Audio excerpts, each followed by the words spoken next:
સ્વામિનારાયણ ભગવાનની જય, અક્ષર પુરુષોત્તમ મહારાજની જય, ગુણાતીતાન સ્વામી મહારાજની જય, ભગતજી મહારાજની જય, શાસ્ત્રીજી મહારાજની જય, યોગીજી મહારાજની જય.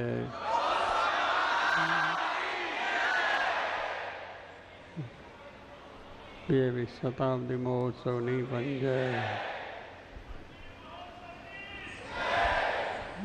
આજના ઉત્સવની પણ જય.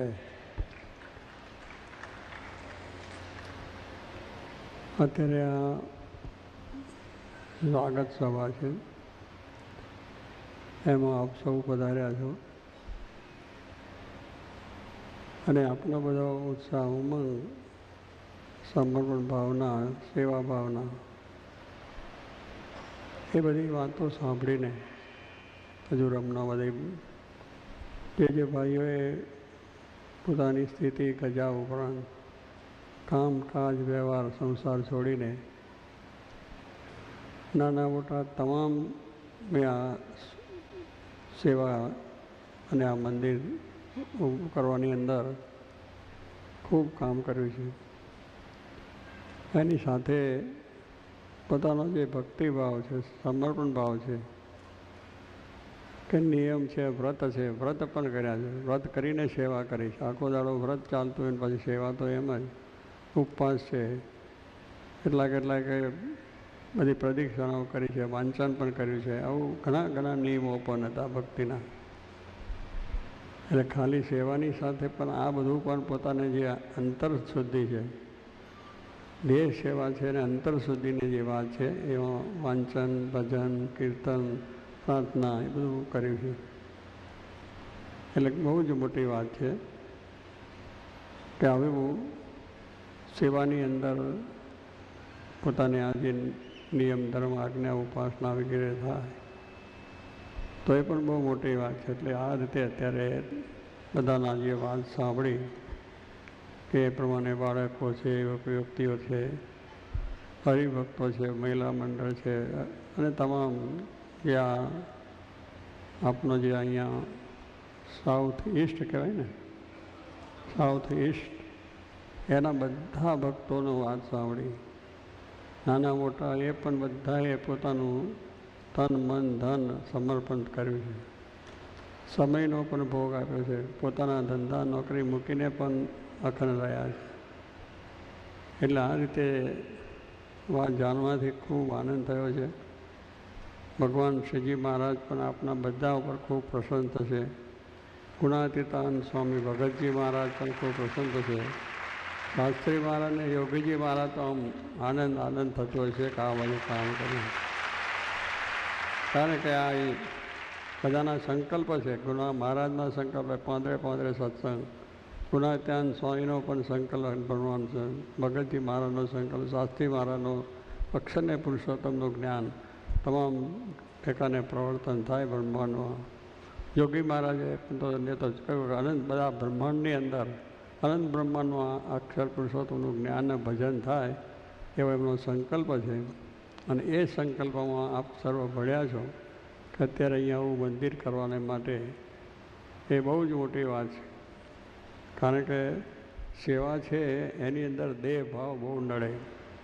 કારણ આમ સેવા કરતાં કોઈ કંઈ બોલી જાય, કોઈ કહી જાય, કંઈ ના થયું તો આમ થાય, બીજું થાય, તો પછી આપણે દુઃખ થઈ જાય કે આપણે સેવા કરીએ છીએ ને અહીં તો કંઈ આપણું માન સન્માન જેવું તો છે જ નહીં.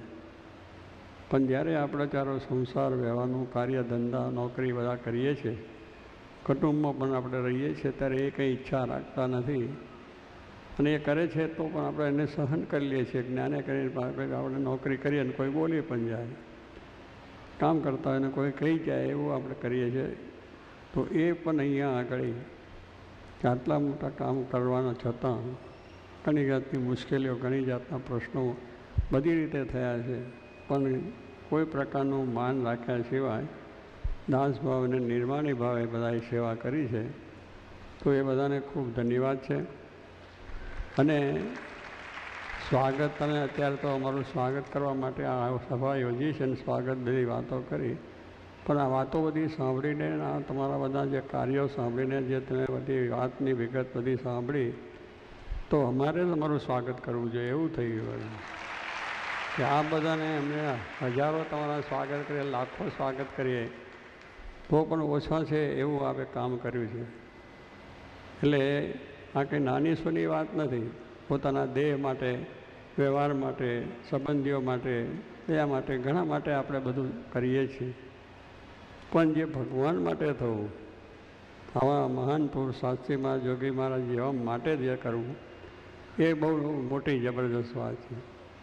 કારણ કે એમાં તો થાય કે આ તો બધું ચાલ્યા કરે ને તેમાં વળી આવા શહેરમાં, આવા અમેરિકા જેવા દેશમાં રહેવાનું, બધી જાતની સુવિધાઓ, નોકરી ધંધા વ્યવસાય બધું મળે, બધી જાતની મોજ મજાઓ, ફરવાનું ફરવાનું, નાટા રંગ ચેટક બીજું ત્રીજું.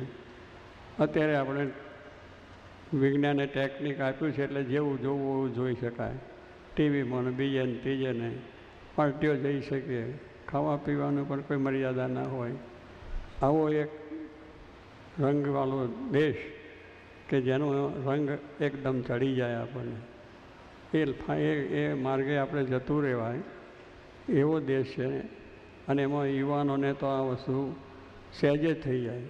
કારણ આજના યુવાન છે એને આ જ વસ્તુ પહેલી છે. બહારની બધી વસ્તુનો મોહ શોખને, મંદિરમાં જવું, માળા ફેરવી, દંડવત કરવા, પગે લાગવું અને આવી સેવા કરવી એ તો કદાપી ન હોઈ શકે. એ આમાં શું કરવું છે? એ પણ આ બધી વસ્તુ છોડીને, પોતાનું માન મોટપ કીર્તિ છોડીને આ માન ભગવાનને કે આત્માના કલ્યાણ માટે કે ભગવાનને રાજી કરવા માટે રાજા મહારાજા રીઝવ્યા છે, જેઠિયા સાહુકારો રીઝવ્યા છે, ઘણા જન્મ ધારણ કર્યા છે, ઘણા જાતની માન મોટપો મળી છે. પણ એની આગળ આ માન મોટપ એક જુદી વસ્તુ છે, આત્માનું કલ્યાણ.